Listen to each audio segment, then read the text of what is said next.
Getting a part-time job as an international student isn't simple. Let's be honest. You're in a new country, you're in a new environment, likely you won't know anyone in this country, and thus you have to figure it out on your own. Luckily, we're going to talk about how can you find a part-time job as an international student. Number one, use your background as a competitive advantage. Not everyone is from the country that you are from. Not everyone speaks the same language. Make sure to seek out opportunities and companies that are from your country and currently are also based in the new country that you moved to. This way, you can actually leverage that you speak that language and that you understand the culture of the company. Number two, make sure to create a LinkedIn account and have a very clear headline as to what you're looking for. LinkedIn is used widely around the world, and making sure that it's clear for everyone to understand what you're looking for will make it simple for the people that are looking for that quality or that capability to find you. So make sure that you write looking for part-time work in and then industry. Start with that and then keep tweaking it and asking also for feedback to understand what resonates the most with people in your industry. Number four, start looking early. Even if you haven't yet moved to the country you're planning to study in, make sure to already check out opportunities that are online. Whether they're remote or not, employers are willing to start conversations sooner nowadays. And this is only in your advantage because this way you can already get a job perhaps before you land in the new country. Number five, build relationships through LinkedIn. The first ever job that I got, or at least the one that I actually wanted, was through LinkedIn, and it was by finding the right person in the industry I was interested in. To be specific, I was looking to go into venture capital, and there were only 3 companies that really caught my attention. So what I made sure to do was to connect with the partners of these 3 firms and reach out to them through LinkedIn. 2 of them didn't work out, but 1 did, and that allowed me to get a conversation. That conversation didn't actually lead to a part-time job at that moment, but it did allow me to reconnect with this person later on and get a part-time job opportunity at a co-working space in Rotterdam.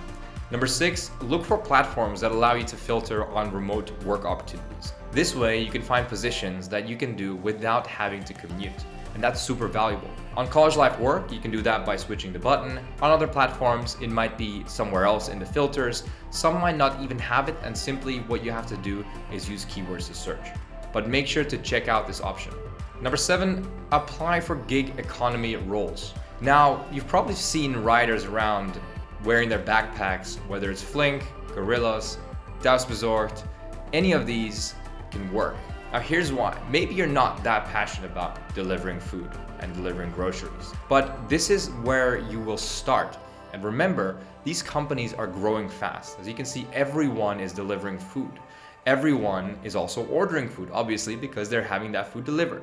So what that means is that you will likely have space to grow within the company.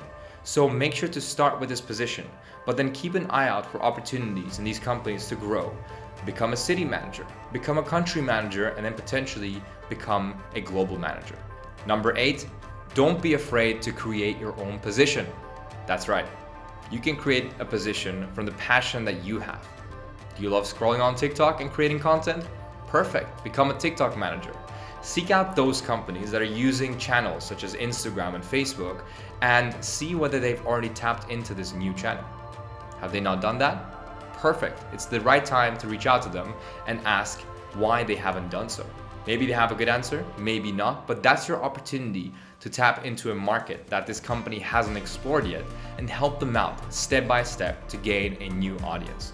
Number 9, if you are living in a city that's relatively big, will likely have a co-working space in it. A co-working space is a space where companies come to work together and build a community.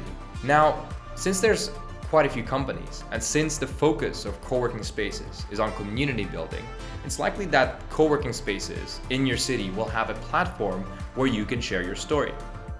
Go to all co-working spaces in your city, knock on their doors, and ask nicely whether you can introduce yourself through their community platform. If you introduce yourself and be specific on what you're looking for, it can go really far and help you get that position you've been looking for. Number 10, make sure that you get free online certificates. There are so many certificates that you can get that will help you build your profile and build your CV. There's no reason not to get them. No matter what you're interested in, it's likely that there's an online certificate that you can add to your LinkedIn and that you can also add to your CV so that you are more credible. And it doesn't matter if you have experience or not, you will go a long way if you have this on your CV, because it will prove that you have already gained the right knowledge to tap into that market.